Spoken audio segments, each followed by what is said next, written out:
Just Branding. The podcast. Hello and welcome to Just Branding. Today we have Jose Cabeller, and he is a designer, strategist, and creative entrepreneur. He currently teaches organizations how to create culture for rapid innovation, focus on alignment, experimentation, and feedback. Jose previously worked at RazorFish during the .com era and ran a digital agency for 11 years, working with clients such as Jamie Oliver, Disney, and Nike. Today, he combines his 20 years of design and business experience to train thousands of professionals on webinars and in workshops worldwide. What some people may not know is that Jose co-founded the Skool with Christo, which is now called TheFutur, and this is where we came across Jose. Jose released Core, which is a design strategy framework, and consequently is one of the Future's most popular products. Today, we're going to discuss Core, brand strategy, innovation, and how these tools can be used to help businesses achieve their goals. Plus, we'll get a sneak peek into Jose's latest project, The System. So, Jose, welcome to the show. Thank you for having me, guys. I'm really happy to be here. So I think thanks, man. Now, I think a lot of our listeners would be interested in your backstory because of your affiliation with TheFutur and Chris. Would you mind giving our listeners just a quick backstory? Sure.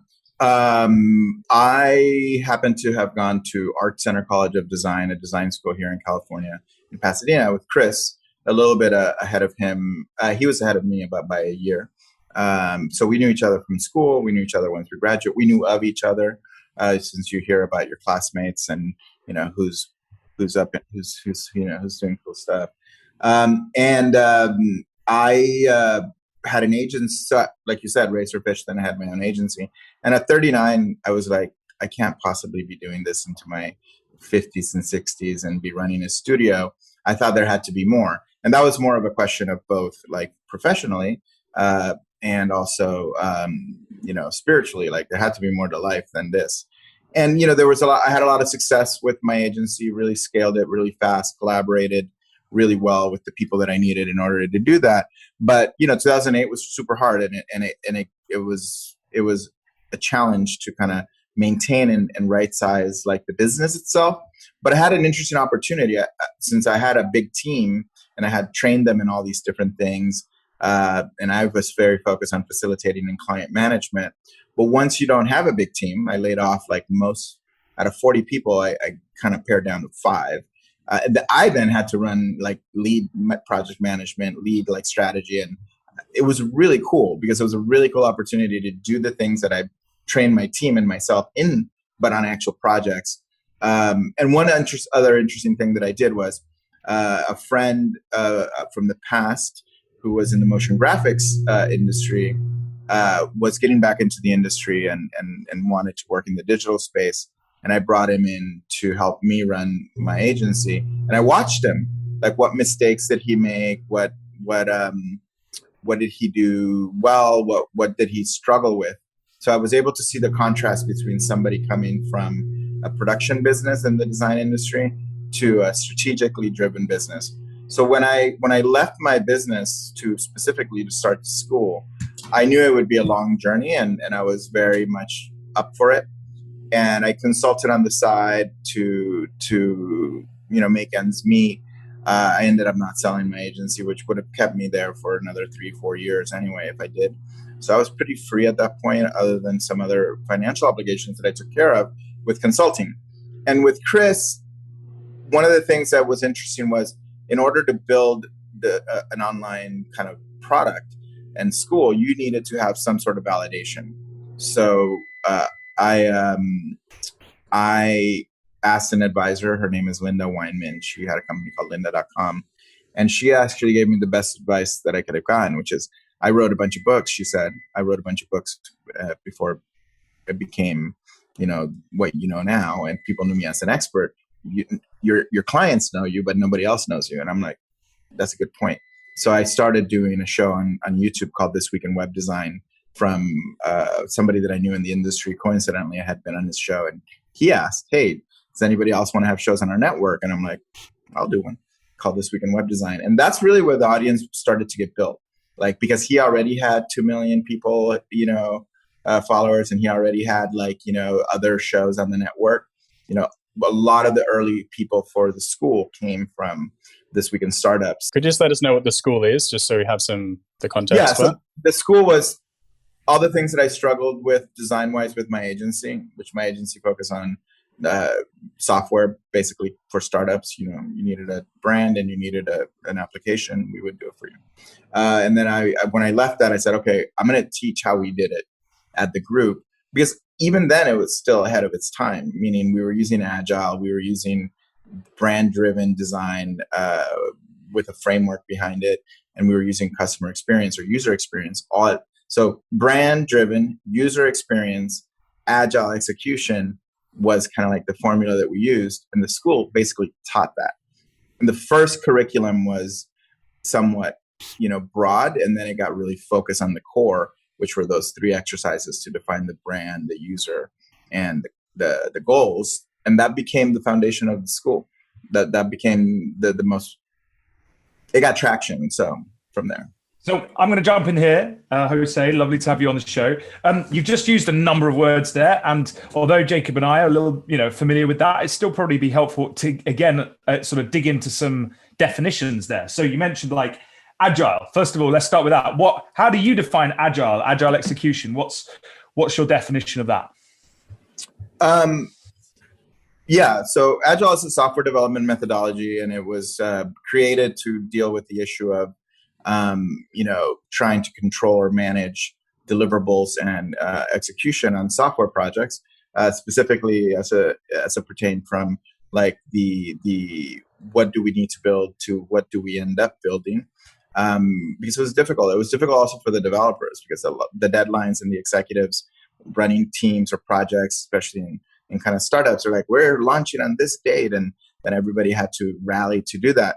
And it's still a problem or a challenge, let's say, in the software industry. In video game industry, they have a very specific name for it. I think they call it the Death March. I'm not sure, which is to release or to launch. And, a lot of Cyberpunk 2077 released to a lot of fanfare and then had a bunch of problems with it. That's the issue that Agile tries to solve. And it does it by having the team plan the work, not executives. And it does it by having a very collaborative and prioritization-based way of doing it, like where you remove the task, like the object, like we need to design this page with exactly these features on it. It removes that, and it says the requirement is the objective, like what do you need to accomplish? We need you to be able to sign up. So then you have to choose, okay, how short can you make the sign up? Can you do it? Sign in with Google? How can you simplify that? And the objective and the outcome, or the objective and the execution are separate, which is a crazy concept for designers, because you basically are given a requirement and you have to design that. But when you're building something and designing it, i.e. software, and it has to work, you need to be flexible in how that, is done. And for agencies, the issue became, if you were being asked to do something by a client, you can't predict exactly how much time it's going to take to build it. And when you scope something out, and we're very kind as creatives, we're like, oh, we can totally do it for that much money, of course. And then you're stuck on a project for months where you're already losing money, and you're personally not happy about that. And then you're screwed. So our biggest innovation was Agile-based pricing. We would do the discovery phase, and the discovery phase is basically, what do you need and how do we accomplish it? That's a discovery phase. And the client pays for it. Common thing done by consultancies when they're doing large-scale projects, not to get burned. So at the end of the discovery phase, we did a planning session where the client was in the room, the developer was in the room, the designer was in the room, the marketing person was in the room. Everyone's in the room. We planned out everything on the project ad nauseum. This is a full day, 100% a whole day. And at the end, we had all these index cards with every kind of major component of the project. Like, think of it as a sitemap, like category, and then everything underneath it was what needed to happen, right, to develop that. From the point of view of marketing, from the point of view of development, from the point of view of design, each team member or lead on those categories had to outline exactly how they were going to do that and put how many hours they estimated. Effort first, like how complex is this? And then how many hours would that be? And then we added it up, like with a calculator, the whole thing. And like it's 2,300 hours at our blended rate of, at the time, $150 an hour. It's $200,000. And the client's like, what? But you were in the room when we planned it. Okay, now let's prioritize. What can we cut out and would still deliver what you need for your business, but not everything you want? Because what the client is doing is they're trying to buy everything they can at that instance because they know that they don't have any more budget in the future, or they didn't plan for it, or they also know that, they're just trying to let me see if you can get all this done for that much money. I hope so. That's they're doing one of the two things. Either they're consciously trying to get you to do more for less money for the budget because you're really nice and you're designers or creative people, or they're trying to, or they just don't know, right? So benefit of the doubt. When they knew based on that estimate, they would be freaked out. But then when we cut all the way down to their budget, we now knew how to do the other stuff, and we understood that we could probably still do a little bit more than their budget, and we always gave them a little bit more. So at the end, the client was like, we got what we needed and a little bit more. It's 100% transparency. And there are agencies today that I know that I have advised over the years that actually work like that, and they made it into a large business model. I hope that was too long of an answer for No, that's cool. Is there a lot of test and learn? Did you build test and learn into that kind of design thinking methodology as well, into that agile system? Yeah, there's so much learning in that, and adjustments. The retrospective tool that Agile has, which is basically at the end of every sprint, let's say a 2-week sprint, what worked, what didn't, what could have been better, and we're like, oh, this didn't work. Okay, let's try it again. Okay, great. And then coming from user experience and being that most of the projects we were doing with software, we had a customer acceptance at the end scheduled as a task or as a phase of the project. And we had to put the software out in front of customers, both for, does it function like, QA, that's, quality assurance.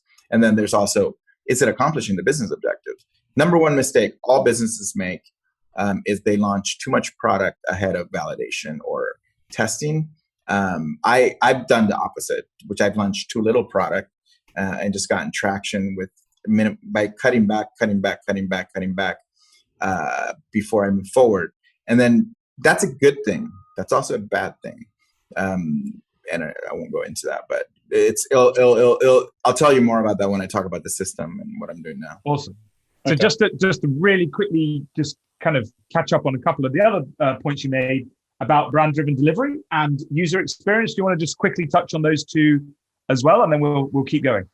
Yeah, look, one of the things that we discovered at RazorFish when I was there early, I was one of the 13th employee around there, and grew at the beginning of the dot-com boom when it came to delivering services and building products, for all types of companies, from Time Warner to, museums like the Smithsonian. Like the early projects were really interesting, very amazing.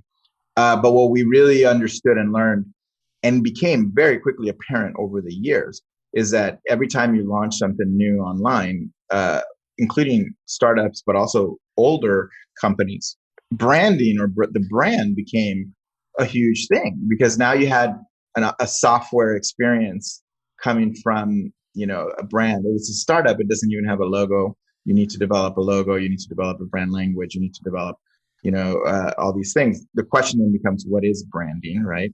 In the 20th century, it's been identity and the definition by Marty Neumeier and the brand gap, which is my favorite definition and the one that TheFutur uses, because that's what at the beginning we introduced. I introduced Chris to Marty, meaning not personally, even though I had met Marty Neumeier, but to the book. It says basically how people feel. It's how people feel about your brand, about your product, around your idea. So it's like this everything. It's this, I call it essence, the spirit, the mojo, all these different words. But controlling that is either intuitive, and it's people who know how to do it because they're really good at it naturally. Like the founder of RazorFish was very good at doing that naturally. And then there is people that need to get help to do it.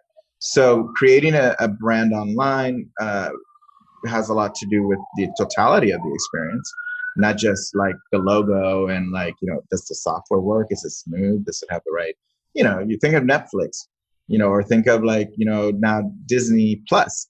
You use both interfaces, and Disney Plus you know what, it works. A little clunky compared to Netflix, but it delivers The Mandalorian and it delivers the content for you. But where branding it kind of crosses over into customer experience, or what the big consultancies and the industry call CX, customer experience. There's so many terms all the time, they're ridiculous.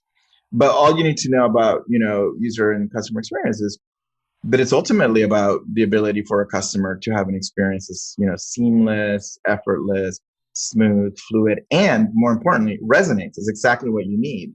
So when you're doing software, you have to develop user profiles, customer profiles, and you have to develop what they need, and you have to develop empathy maps, which are this thing of like, what's their lifestyle look like, and like all this stuff, just to really get to know the customer. In marketing and in the 20th century, we've begun to feel that a lot of what marketing uses to get that level of kind of like manipulation of the customer is very manipulative. So for me, brand-driven customer experience with our objectives or goals kind of worked out. It has an extra layer. Innovation occurs when there's an authenticity, or where there is a reality of what you're creating that is so in tune with the zeitgeist, with the people, and with your own heart that you're able to kind of push through. And what I mean by that is some of the most innovative companies you hear about now that they're big or public or famous, like let's say Airbnb, really started with super passionate people, like really driving the mechanics of it over and over again until it kind of got some traction. There's never a real, we discount like not the gravity, but the weight that it takes to launch something off the ground and make it impactful for the world, whether it be a brand or whether it be an idea or a movement. You can really see the impact of customer experience versus brand as it pertains to identity in the future's transition in the system, in the Skool transitioning to the future. So the company I started called the Skool. I started at the beginning with my own kind of spirit in it, and then as I started collaborating with Chris and I learned his style and what his attributes, it started becoming more sans serif-y and Futura, and then eventually one of the reasons why that acerbic blue that he uses is there is because one of the brand attributes, when we did our own personal Chris is, Jose is brand attributes, one of his attributes was acerbic. Which is neither good or bad. It's just like, and that blue, it's an acerbic blue, and he used it for the future, and it was very counter to my magenta, which was my personality, which was more magenta, Puerto Rican and much more feminine.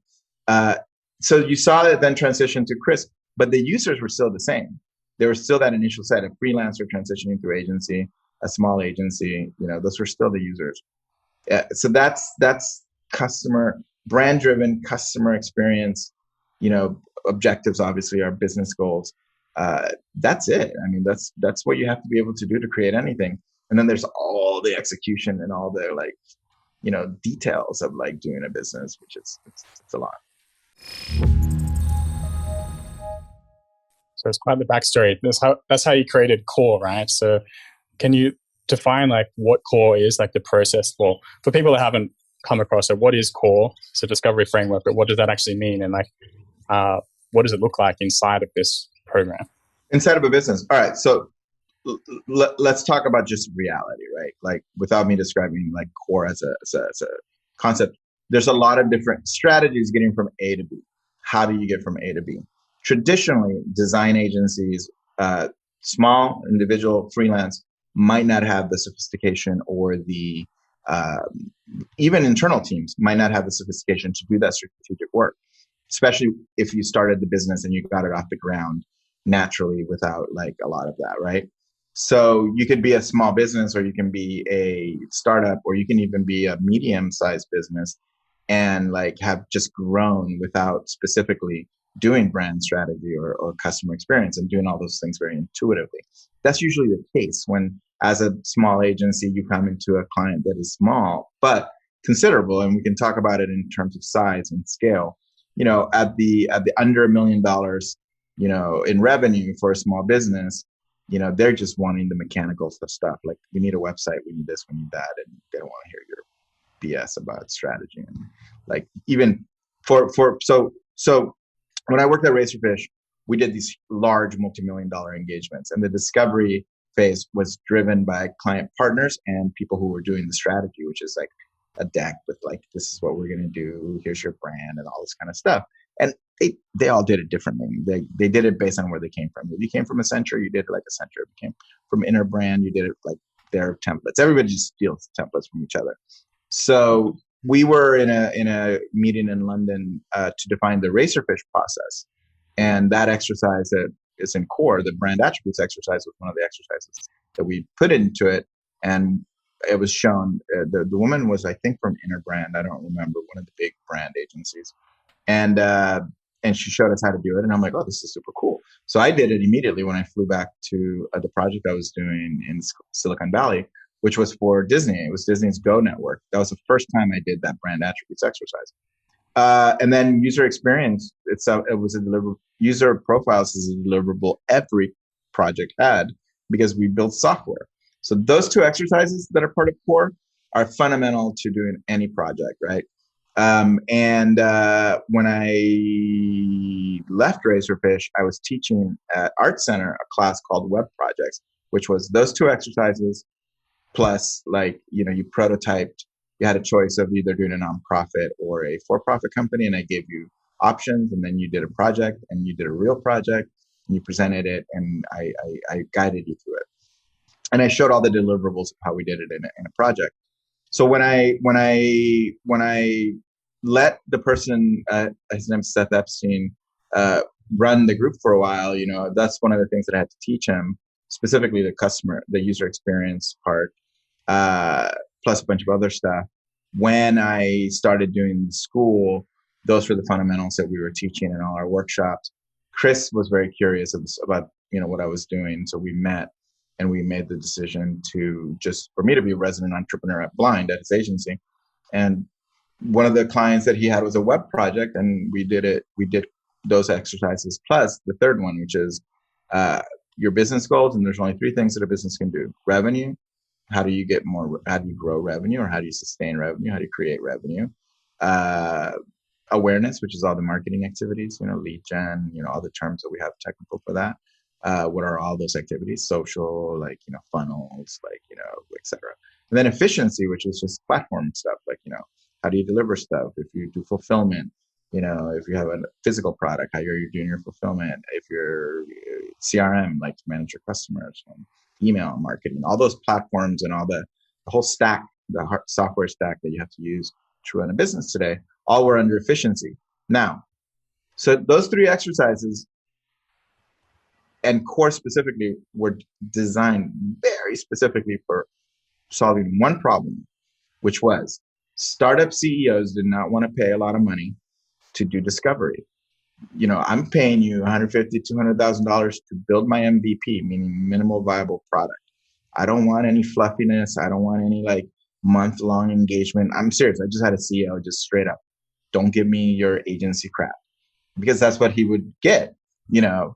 I actually tested this. I was advising a startup, and I gave gave an RFP, request for proposal, to three agencies: a small agency, medium agency, and one of the big agencies.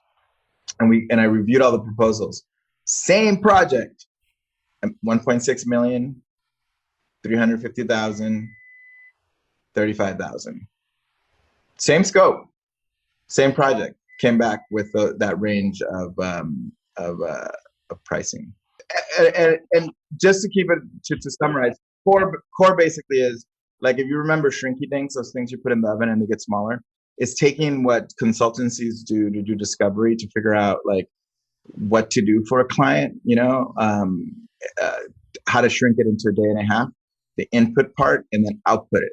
The reason why it's so amazing has nothing to do with anything other than it cuts the time by bringing everybody into the room and leveraging the facilitated kind of collective intelligence. That it's not easy. So one of the things that we've had to deal with designers and agencies and people in general is like the confidence to jump in and actually with the entire team of like a company or a client to deal with interfacing with all of them at the same time. The traditional MO is the CEO has a project manager or a CMO or a VP or a director of who hires the agency and manages you, and you're just getting instruction from that. But that causes all sorts of problems because you're getting telephone game and you don't know what the CEO thinks, et cetera. And I'm like, nope, nip it in the bud, bring all the stakeholders in the room, do that session in the beginning, and then that allows for clarity and that allows for direction. The CEO doesn't have to worry anymore. He already said what he wanted or what he thought was priority and what he thought the brand was. And when you present to him and you go, hey, you said your brand represents innovation, the attributes are of your voice and your personality is wise and funny. So, hey, look, our copy is wise and funny. And our colors are X, Y, Z. Now you're anchoring your entire delivery to what he said or she said. And now you don't have all of the, what I call the whiplash from oh, we're going in this direction. Oh, we're going in this direction. Oh, we're going in this direction. And it just accelerates and keeps clients really happy. So when people say core is magic, is because literally it kind of solves a lot of problems and it is kind of magical. And it's not the traditional way that you would do strategy. You would do it by people fill out forms, you do interviews, you do all this stuff, and it just takes forever.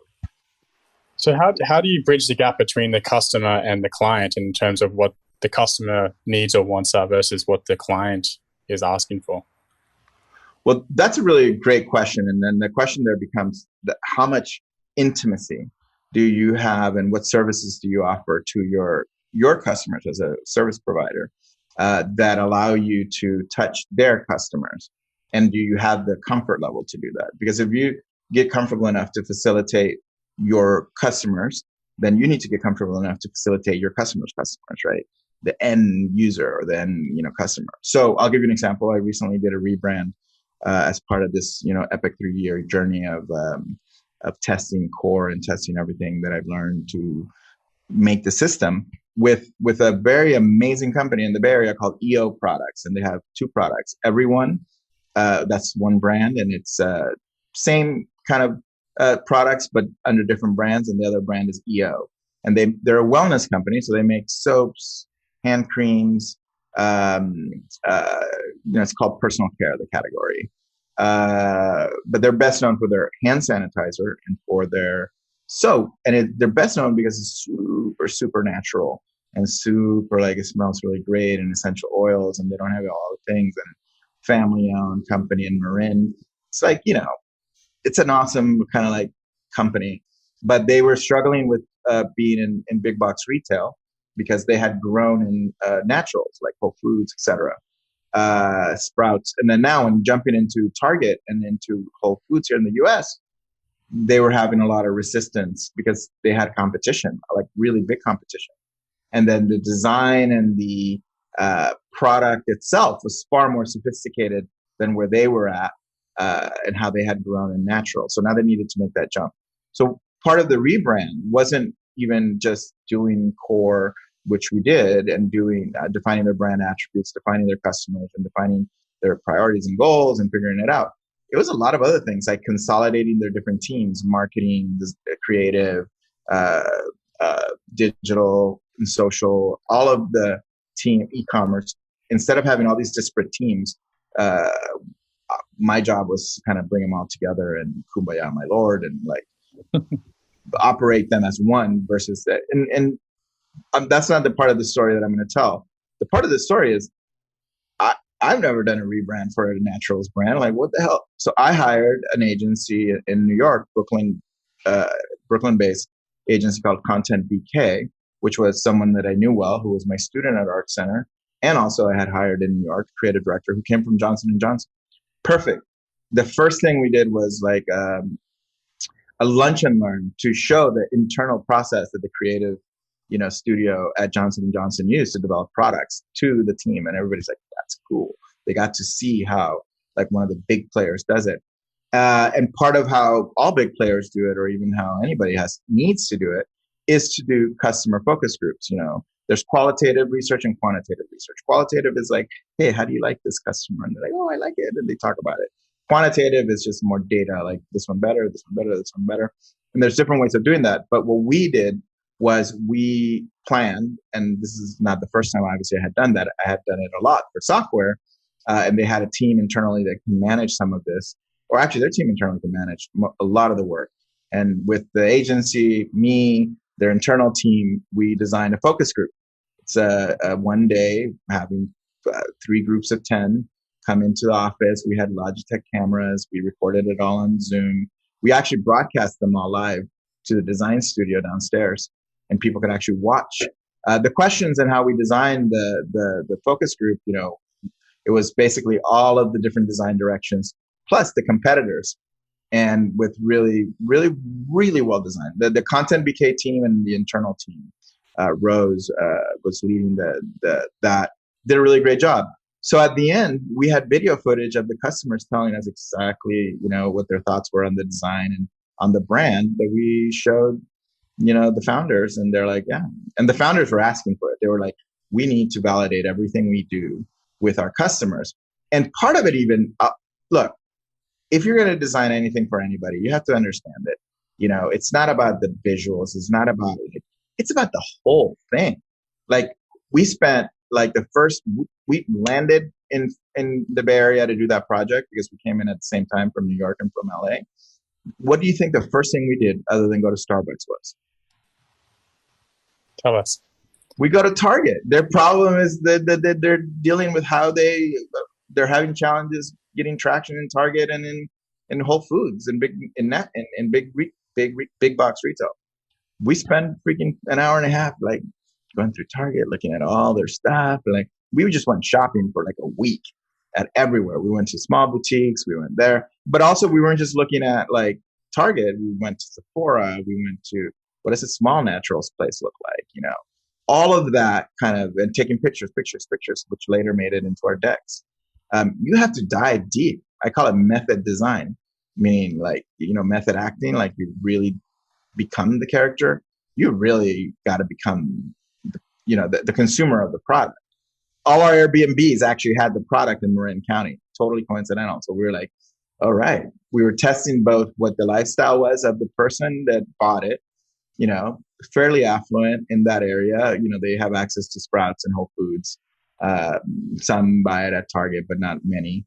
The biggest thing is talk to the damn customers right there in the store. This lady sitting there trying to choose a hand soap, and we're like, yeah, why did you choose? Hi, sorry to bother you. I know this is weird, but I'm a designer and I'm working on this design project. We're redesigning EO products. Oh my God, I love EO products. Really? Why aren't they here at Target?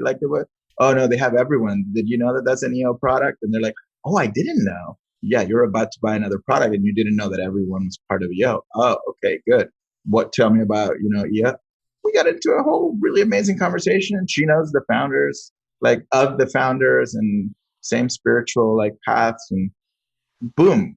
And we talked to so many people everywhere. We're at a bar, playing pool, oh, have you seen, or we might have the product on us, a hand sanitizer. They're like, oh, I love that. Yeah. How do you know about it? So we really had to, it's more about the feeling, less about the quantitative data. We did get tons of data, and we did do we did the focus group that we planned ourselves. Then we did a quantitative, which was just all of the competitors plus the new designs, just data, not and A, B, C, D. Then COVID happened, so we couldn't do another one in person. And the company that did the final focus group did it remote, but with video. So we got to watch people it was really well managed. I forgot the name of the company, but they did a really good job. And for a designer or for a person who has never done those things, it sounds scary. It's a lot simpler than you think. It's just asking questions. This version. You've been to an eye doctor, you get it. Writing the questions, how to write the questions, how not to lead the witness. All those things are part of an experienced facilitator or an experienced person doing that, which you can find at Hire, or just Google it and read a damn article on how to do usability testing. Yeah. Well, I was just going to go back to the original sort of question and the tension that Jacob sort of threw into the conversation, which was around this idea of how much you just kind of go through a process and how much you get, you go behind the scenes and you do your own thing with the client to sort of deep dive, which is kind of, I think, where you went with that, because what you've got is you've got a framework with the core, which you talked about was great for sort of up to $1 million turnover companies. But then there's more that can be done. So what's your kind of conclusion on that? Do you think there's therefore value? It's a good question, because I did core, and then the mistake I made that I realized in hindsight was that I didn't anchor it sufficiently throughout the engagement, and that there weren't additional tools to kind of go between core and the CMO.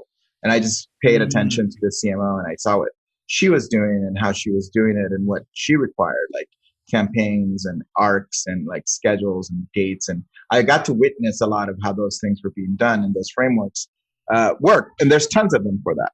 The Fletcher method, there's funnel this and funnel that. There's a million, nowadays online.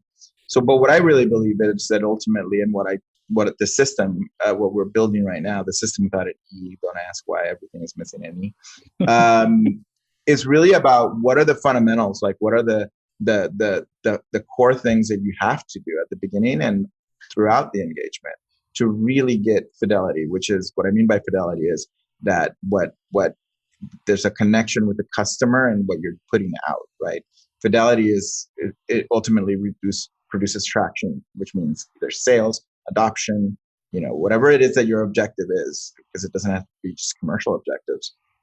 But fidelity means that you're accomplishing them because of what you are doing. So for me, what the two big mistakes were: one, not doing enough customer profiles and doing enough bringing the customer into the shop, into the company, and then not doing the translation exercises like customer stories, and not dedicating time to do that really wasn't a good thing in the project. Like we try to skip to, or I didn't feel confident enough to like play in too much in the marketing realm, because that's not my jam. My jam is software development for startups. That I didn't really impose sufficiently there, and it did affect the kind of overall execution. Then you get into leadership, then you get into like all these different issues. But for a company that, whether it's under $1 million in turnover or up to $100 million in turnover, because I've done all type size companies, that's still not a corporate, like that's still not like a $1 billion like company. Those companies are being serviced slightly different ways, for strategy and for design. In general, at the smaller scale, you really have to become very comfortable and adaptable, and very comfortable with being a lot more intimate with your customer and with your client, like, getting into the numbers, getting into like their business and what's happening. That's uncomfortable, I think, for a lot of design and agency people to really dig in. And they don't feel confident because I'm not a business person. I've never done that, but. No, I think you're right. I think that's kind of part of this podcast. Like, we're trying to help people get more comfortable, get their hands dirty. And I think it's interesting how you've described that. From me personally, I've also felt that in my career. Like, you come at things from your ilk of your breed of training, from a design or creative perspective, and you come at strategy initially just from that perspective, and you need it to do a good job from an execution perspective. And as time goes on, you kind of realize, well, hey, there's huge value in this stuff for customers, for my clients. But then you kind of realize there comes a dawning on you that you've only been attacking it from one angle. And in fact, to add huge value, there's multiple angles involved. And as soon as that penny drops, you then have a choice. Do I just stay with my angle, or do I dive in and get uncomfortable in some of these other areas where perhaps I've not got as much training? And do I put myself out there? Do I expose myself potentially to failure? And I think that then becomes the hallmark of whether you go full on in strategy, or whether you just dip in. And it sounds like you're going full on in with all those comments you've just made from your perspective, from that example. And this is also me at 47, 10, 15 years after, like, I, had run an agency for 10 years. Before that, worked at an agency. So I'm a really old agency guy, and I'm one of those, but I've been such a contrarian. I just don't want to keep on doing it.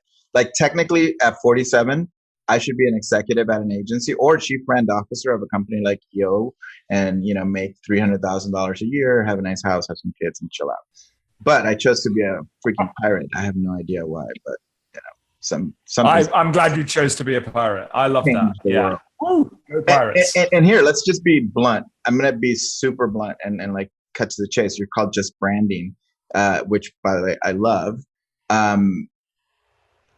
The system and where I landed after this journey is at a very controversial place, because I believe that we have so much power once we are sufficiently nosy and in Spanish they call it presentado, which means precocious, or like where you're like, well, how's your business working over here? Oh, let me see the factory. Where that usually the designer might not feel like they're worthy of it. 2014, I wrote an article on LinkedIn that everybody should Google, called "I'm Not a Graphic Designer." And that was the manifesto of my point of view, that I want to be sitting with the C-level people. I don't want to be like over here in a room taking orders from somebody. Because think about it this way. The arc of history, the narrative of our planet, is currently being driven by, certain things in a generation. And one of them is capitalism, right? And, as I've kind of been building my house and studio here in downtown LA, my God, how many Amazon boxes, and how many boxes and how much crap you buy. I've been trying to buy used stuff, right? But most of it isn't. Most of it is coming from Amazon or from IKEA or from all these business models that are now pretty big. Design is a huge part of them, obviously. And then the question is okay, the momentum that those companies have from a revenue standpoint, COVID and a lot of different other factors kind of change things up.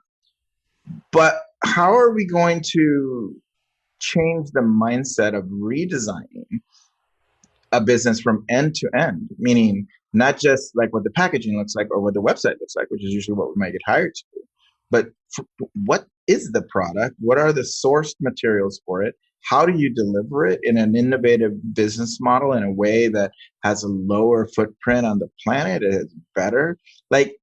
Under the guise of commercialism and of building an idea and a brand, which by the way, I'm a capitalist, I get it. You come up with some shit that has all these externalities, even as a small business, whether it be shipping or whether it be that. If it's a digital product, kudos, you're not creating a lot of waste. You might be creating some, but then we know, and I believe, this is me being crazy, that the people that are doing this work, the designers that are empowered, designers, strategists, developers, marketing people, creative entrepreneurs that are being tasked to develop these new ideas. What if we actually embed the possibility of having those things be more aligned with, planet, more aligned with people, more aligned with, purpose? That would be cool, right? Because then suddenly we would have an engine that would develop a new world, and through capitalism and through integrated values, meaning not just like saying, well, I want to make a bunch of money.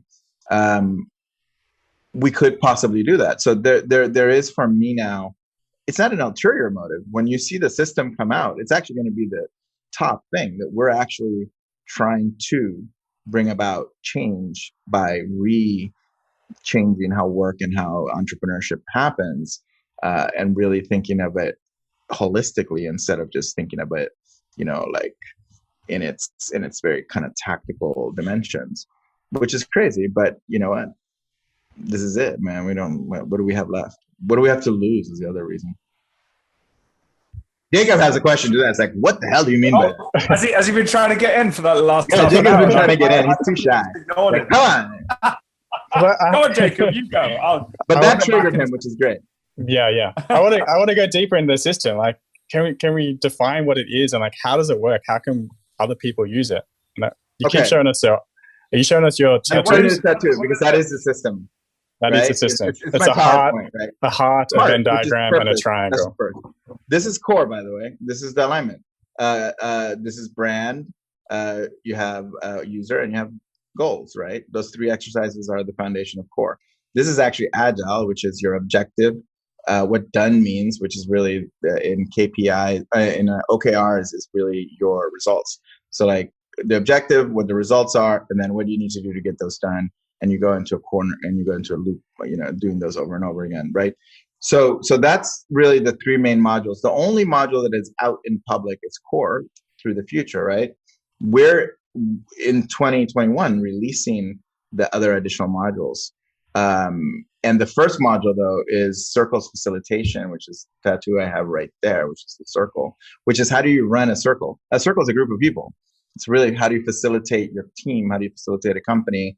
How do you facilitate? It has Agile principles in it and stuff, but it's really about your confidence mainly, and about like what it takes to really do it in a way that's inclusive, that is kind, that is heartfelt, that people aren't like feeling like not included. The 20th century was really about triangular wolf pack kind of business kind of practices, and by the way, we're really good at it. Men are very good at falling in line under the alpha. We're awesome. And women who've succeeded in corporate actually have adapted very well. And there's alpha women, and they do the same. They fall in line and they work well under that paradigm. Now we're moving into a collaborative, into a 21st century, the period of the 21st century where we have to create a whole new world. COVID is just like, the beginning of like destruction of all the old kind of paradigms. So now going back to the system, the aligning of, the essence of the business and of the customer experience, experiences, or the customer experience and the goals is one part. But what about the people? So the hard part is really being able to align the values, your values, Jacob, your values, Matt, my values, Jose. We're all slightly different, but we can do them separately and then do our purpose individually. We might have slightly different but similar purposes. And then what are our skills? Like, what are the things that we can actually do well, and the things that we like to do versus the things that we are challenged to? Once you're able to define that for a team, then you can create a shared set of values that become the brand and that become how you deliver your customer experience.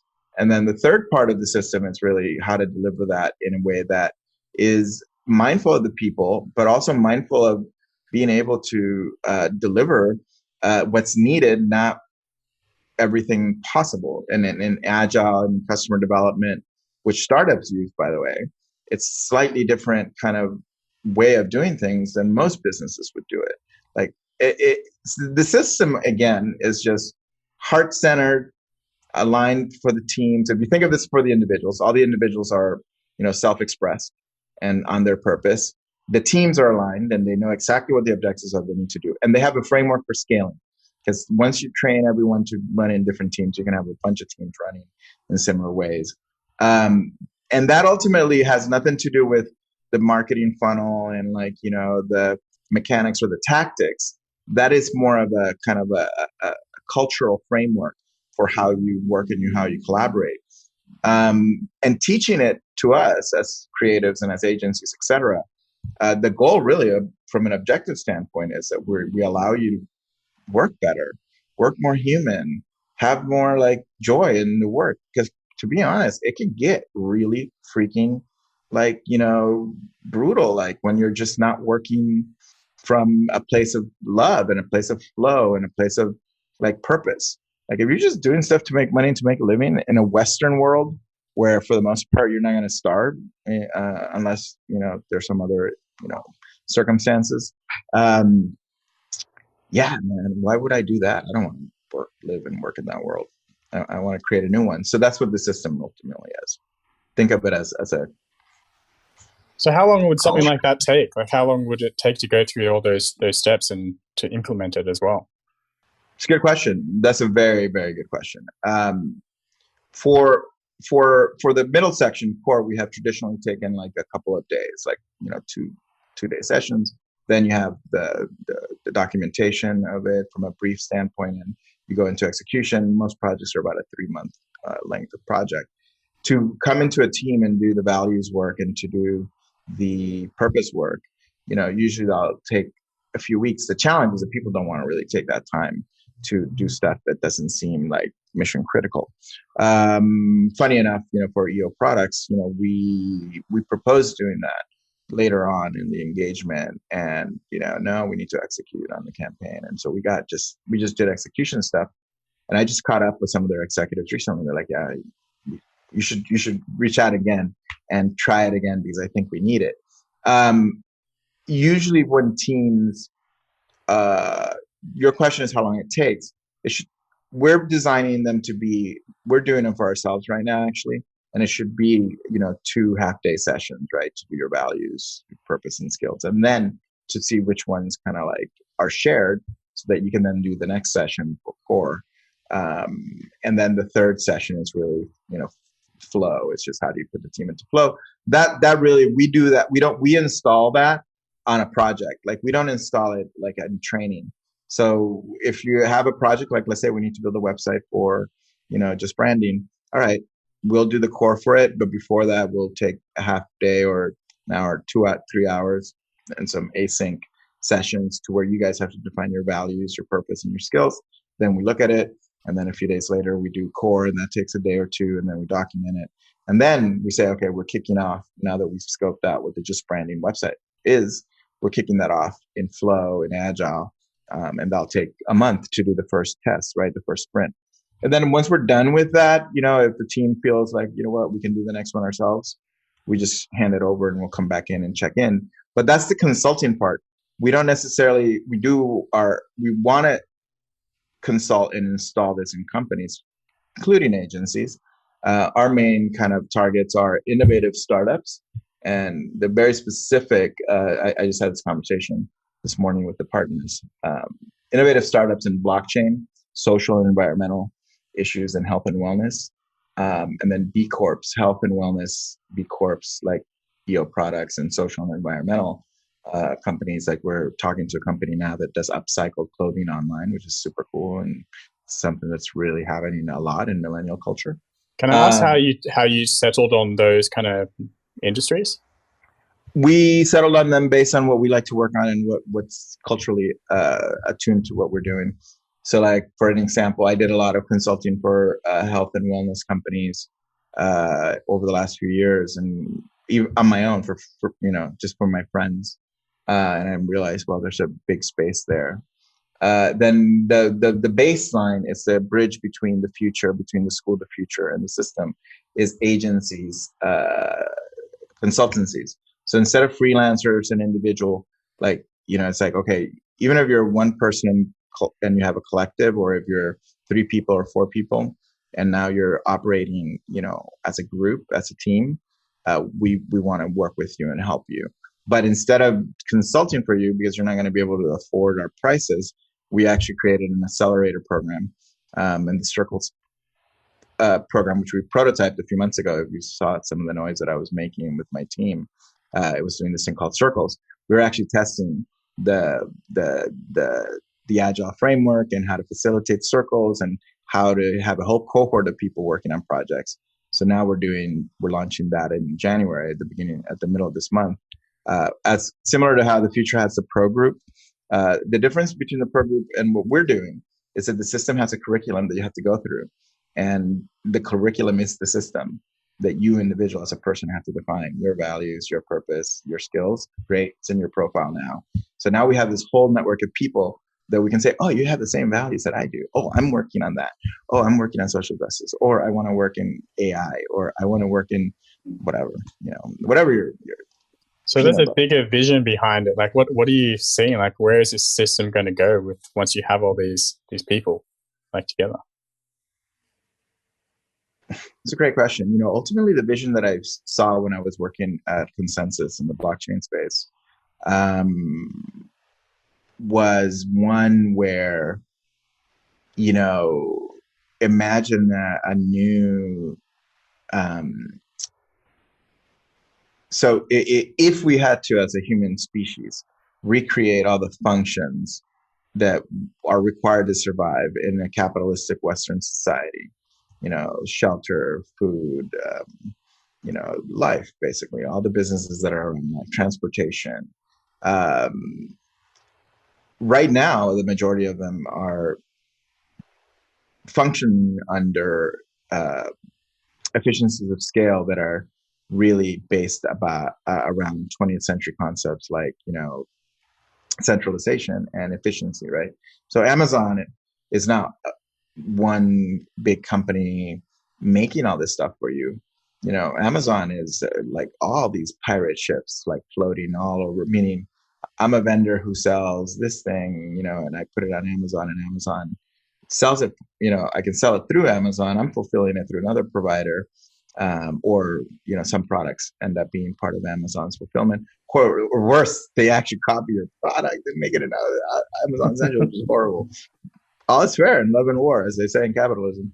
But those things are very central, or not centralized, but they're very like, for me, I'm looking at it at a real like basic level. Like if suddenly, a global cataclysm happened and we had to have everything local, like where you buy your dishes, where you buy your food, if you had to do it in a distribution or in a supply chain that's local, you'd be pretty freaked, pretty effed, if because we depend so much on this like international and global trade. But in order to really ebb the flow of history, we really have to design new models, and the only way to do that is by having people who know how to do it. So the system ultimately is empowering creative people.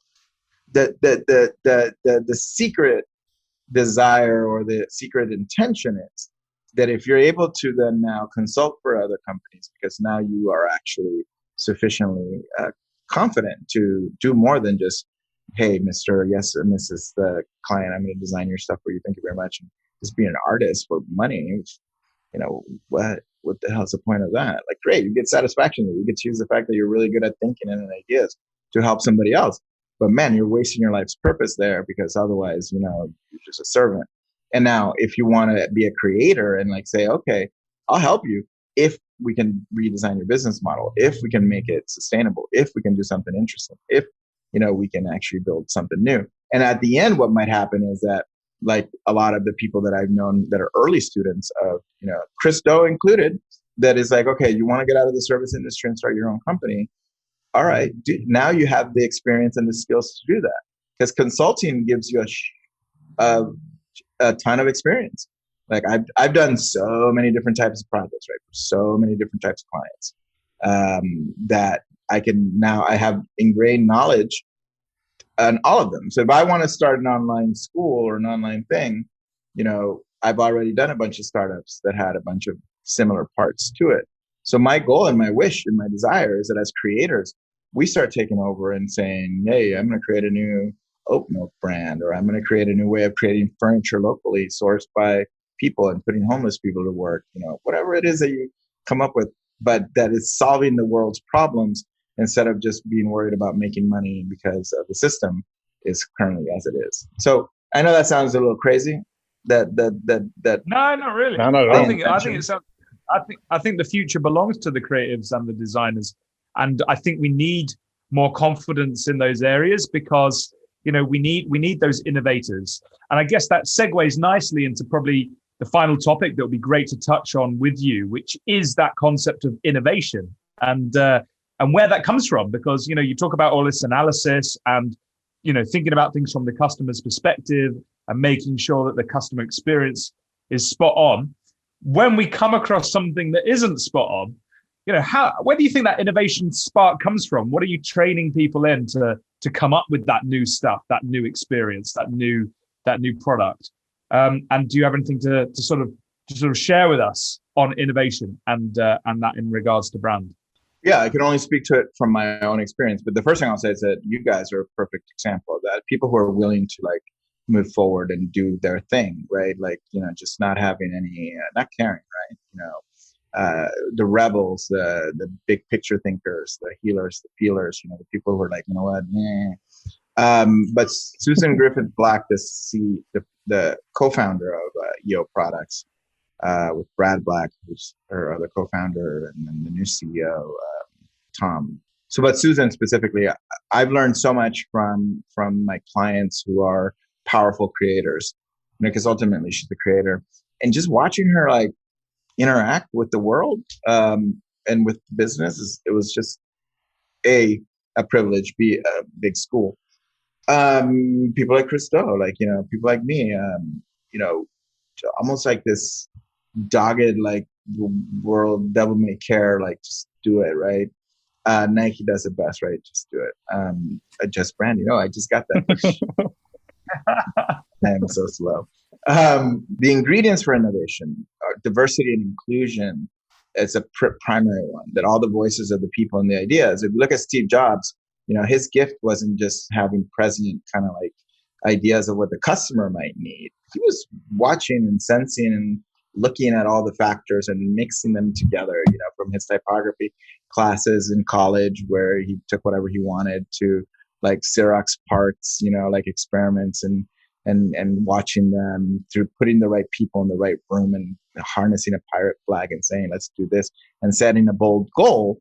Like most of the people that end up innovating, that we highlight, Elon Musk, etc., they're master wizards at life, not just at like, their particular craft, because you have to figure it all out, right? For me personally, as it pertains to what I've seen that really creates innovation, aside from like, okay, people who finance it or people who fund it, is people who are really passionate and have a purpose that's higher than themselves. So for me, like, if it were about money and surviving and making a living, I would go work a comfortable job at an agency, which I would hate. And I would have to figure out how to survive that. But continuing to push, seeing the tea leaves, when I started thinking about the Skool, which is now TheFutur, it was very, if you're reading the tea leaves, which is like magazines like Fast Company, or at the time, books like, at the time, Whole New Mind, Why Right Brainers Will Own the Future. I'm reading the book and I'm like, this is great. We're going to own the future. But we're a bunch of flaky people. Like, how the hell? We don't know anything about business. Like, we can't own the future. We don't know how to run it or how to like even like. So I'm like, okay, who's going to teach? So the first name, the MVP name for the Skool was Evil Businessman. And the reason why is like, who the hell says they want to be an evil businessman? No one does. So I called it that so that people would be like, what are you talking about, Willis? Like, I don't want to be an evil businessman, but I'm curious. What are you talking about? You kind of do, So I was just poking at people and being really like, Stephen Colbert, he played a conservative, on TV for many years. His show, The Colbert Report, was him pretending to be a conservative pundit like Fox News. That's ironic and satire, but it was funny as hell. And that's how Americans now get their news, really, because the regular news are not even like real. So for me, basically, the Skool became, about teaching creatives business, because that's what I saw in the books. Oh, this author said that we were going to own the future, and then you start looking at other things. You got to be really tuned in and sensing. Now, there's one thing that allows innovation to flourish, which is timing. A lot of people discount that idea of timing. You have to really be able to push things in the direction and the right timing. For me, the last thing I'll say about it is watching other people who innovate, but also understanding from artists and from people who master a particular craft, is the ability to really invest in yourself in terms of educating yourself, in terms of your personal development and health and wellness, in terms of your spiritual growth. You can't be untethered, because if you are untethered, then you can't manifest the things that you need to in the material realm. And then what does it matter that you had a great idea if it didn't become a reality? So to make things real, to go from, the idea into the real world, whether it be the Skool, now TheFutur, whether it be the system, the new stuff that I'm doing, which is scary. It is scary. You're doing this new thing. I'm like, all the demons are going like, oh my God, you're 47. Go get a job, you idiot. Stop doing like, you're not 25, you're not 29. What are you doing living in downtown with all these young people and all this energy? You have to really develop yourself in order to be able to create what you believe in with others. And that's why the system is so important. So focus on collaboration.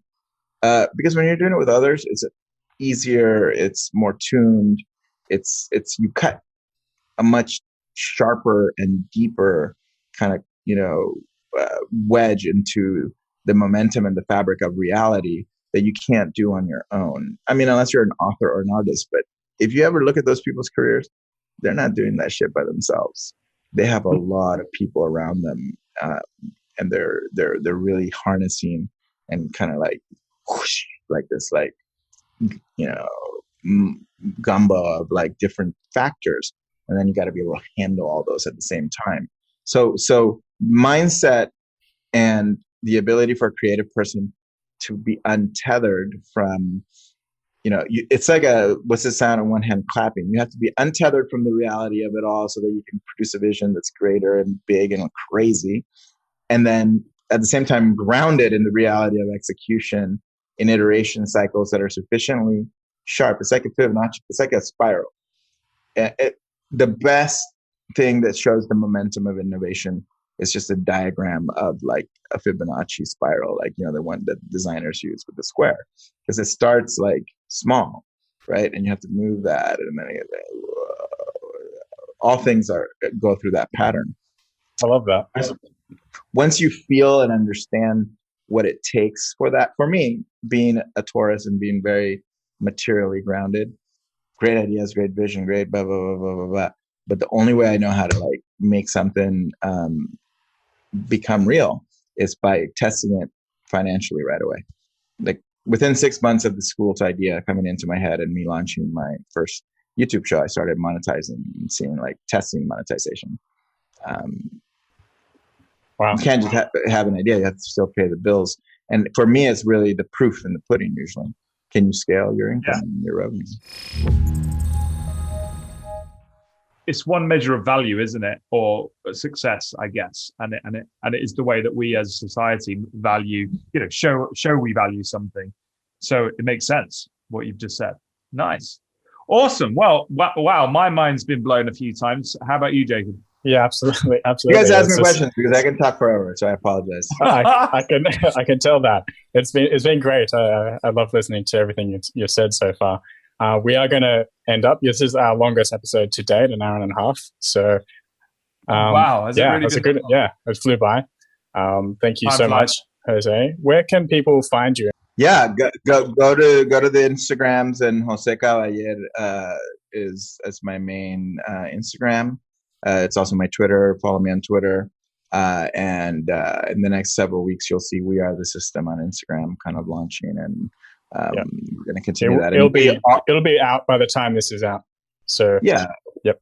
Yeah. We are is important. Like if I leave you with anything, is that you are the system, you know, that, you know, us as individuals creating new things and innovating and, you know, changing the things that we don't like about the world.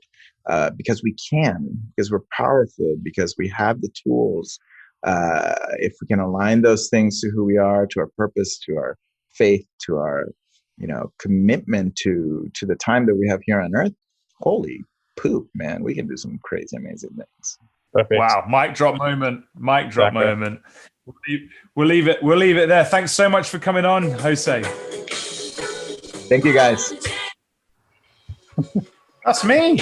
Was that you? I thought that was like Jose's like tune. I'm like, so No, sorry. I didn't bust out the reggae there at the end. It's like, all right, now we're having a party with I don't even know how that happened. I accidentally hit something on my keyboard as I was saying goodbye. And my Spotify kicked off with a bit of Bob Marley. There you go. Oh my God. Well, you should include that in the podcast. Like That's the one thing we're going to do. So we're trying to figure out how to make our thing like into a thing that isn't just a podcast. So, and it's hard, but we've been practicing it, right? Like, you know, having, you know, Keone in here cooking, me cooking. We'll be pretty done with the cooking when we start the podcast, and we'll be ready almost to serve. But then the guests, the people who are here, it's really our crew because of COVID, the collaborators, right? And some people are on Zoom.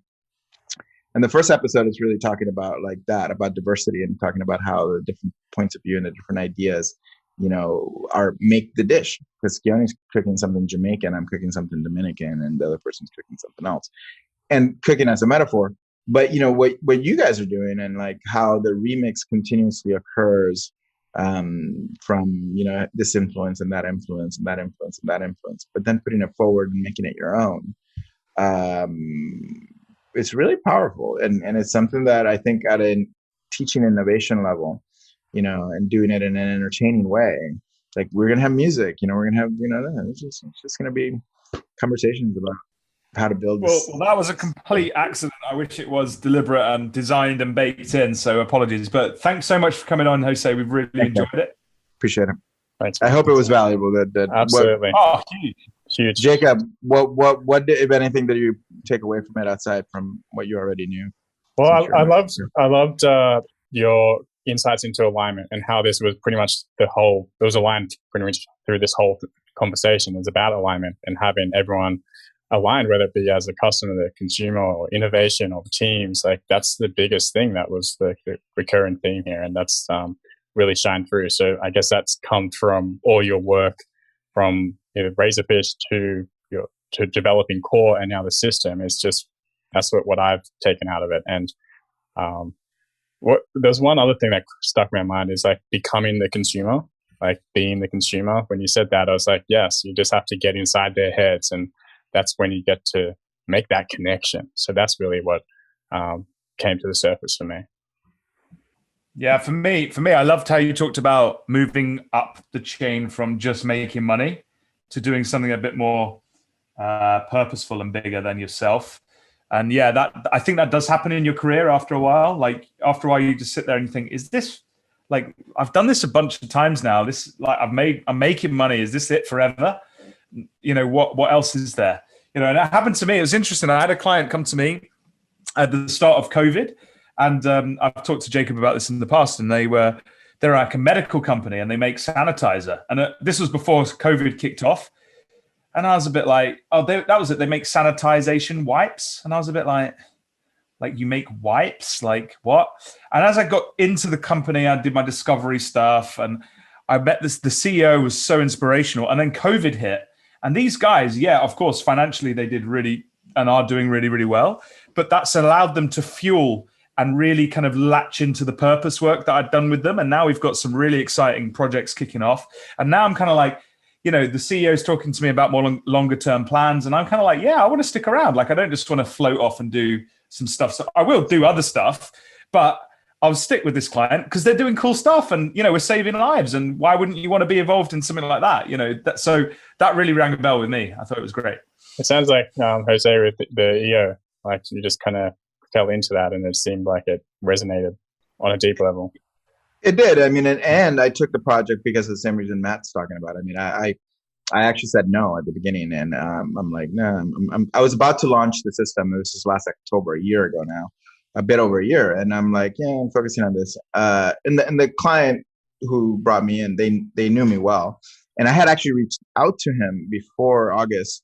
On my way to Burning Man, I kind of like just send him an email, and I'm like, hey, when I get back, I just want to chat, get your sage advice and what to do next, because I had left Consensus. I'd been a hippie for 6 months in Venice or 7 months, and my financial person was like, you need to get together and like figure things out. And then I'm like, yeah, she's right. And I sent an email to 5 people in my network, and when I got back, I'm in October, like just jamming away at a coffee shop in Venice. And the client just sent me a freaking text. It's like, or no, actually, no, he just called. And I picked up, and I'm like, hey, what's up, man? It's good to talk to you. And he told me about the opportunity. And at the end, I said, you know what? Let me come up and let me visit. I want to meet the founders because the company seemed interesting. And I met the founders, and just I'm like, oh man, these are people like my people. I would love to. So I took it because of my rapport with the founders. And and I told them I would do it as a consultant, and I would do it for a limited amount, for X amount of time. So I stayed there for like 9 months. What I'm finding though is that the things that I resisted as a young man, like I did a lot of projects in the green space and in really interesting places. I understood now that it was about seeking to work with and be aligned to things that are greater than yourself. That in itself will make your career grow, because that gets you. Yeah. Like, gravitas, and like people are saying like, Jacob and, Matt, wow, they really care about what they're doing. And those people then, here's the thing, those people are your referrals. So the more you fine tune your referrals and you say no to things that aren't aligned, and you say yes to things that are aligned, even though it might look stupid to say no to certain things, then the trajectory opens up to a much better kind of world for you. What's your thoughts on like all the brands becoming like, or purpose is being built into brands, and there's a bit of like stigma around like, is it really, are consumers really attracted to that, or like, is it authentic? Oh, we didn't even talk about my big thing, which is like, I don't believe in branding anymore. I don't believe in how we're doing branding is really ethical. And to that question, is purpose baked in? Do people care about purpose, and what are the things that you're doing, and this and that, and here are green initiatives, and part of our revenue goes to this company. And we're still a little bit away from a world where we're not creating brands just for the sake of creating new stupid shit to make us money. We're still away from that. But I personally don't believe in, and aside of the realm of software, which now is having some weird implications, like the issues with Facebook and social media. So yeah, be careful sometimes, and that even kind of can go sideways. I don't really believe in I'm looking at my Adidas, and there's Adidas and there's Nike, and I have to make a choice in a brand, and maybe Adidas has a great purpose and they're doing environmentally safe shoes. I don't know. I think that authenticity really, if they were really authentic, they would just shut down. Yeah, every brand that doesn't feel like, they would just shut down and like say, we don't need to produce this because we don't need any more of this in the world. How many shoe brands can we really, Skechers is at the edge of like, we just copy and put up out in the world. I'm like, kill Skechers, please. Because I also hear the management team are. So, the question becomes really, what do you want to do, right, with your life? Now that's for us individually as people. And right now we're just talking about making money doing branding for companies. But then you have to really kind of have that conversation with the founders. Like, is this your legacy? Unless you don't, when you get to me, if you begin mixing in your idea of, and hopefully with the system, I can teach you how to define those things for customers also in the form of a kit. And you can really get those things really pushed through in the new businesses that are being formed in the next 10, 20 years by both, millennial and, X and Y kind of entrepreneurs. And if we can get those things kind of ingrained into the consciousness of people building these companies, nature will do the rest. I mean, all these other companies will go out of business no matter what, because the new companies that are coming forward are so much more connected. So there's this like, okay, let's kill these businesses, or those businesses will die automatically. Sears is dying, like, Polaroid pretty much died and now became a different type of company, a research company and a licensing company. I think that the real impetus and push to kill those companies is actually companies that are doing what they might provide as a service or a product in a way that's far more integrated and it's far more holistic, and that will push those companies out off the edge of the map. So what's the reason behind not believing in branding anymore? I believe in integrated, well, I'm calling it integrated brand strategy, where, the holistic, the people, the values, the business model, all those things are kind of addressed. But like, there's so many identities, so many logos, and so many things kind of continue. But isn't that part of branding? Like, wouldn't you call that like a subset of it? It is. I'm being an asshole by saying I don't believe in it, and then explaining that it's really about creating. You're not a graphic designer. I'm not a graphic designer. Maybe another Medium article. Actually, you know what? That's a very good point. I should just write a new media. Branding is dead. Long live branding. What I want to get people out of the mindset of is, and going back to method design, or like really becoming the customer, which you took away. I want to get people out of the mindset that it's all the surface stuff, like the identity system and all those kind of things. I want to get people into the business model and into the, like, what is the company really doing?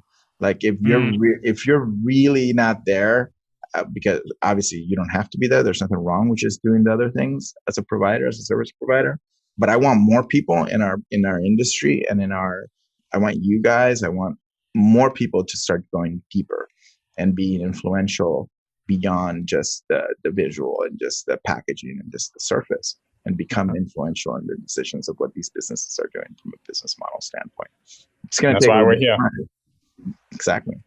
So yeah, that's my goal. Awesome. Well, I'm not sure if we're going to keep this section. I think we could even keep this extra added on Yeah, section. can we put it in? Let's put it in. It was awesome. Oh wait, we're in overtime. Oh, sorry. Yeah, but that little section right there, that question was really fundamentally one of the real kind of secret, kind of like, you know, why I do what I do, and it's just continue to push. Let's pop it in. Yeah, we should have asked that at the start. Anyway, but I'm really honored. Thank you guys for having me. You guys, what you're doing, your energy, putting this forward, the mug, just pushing it out. You guys are masters. Keep on doing it. Thank you. That's very kind.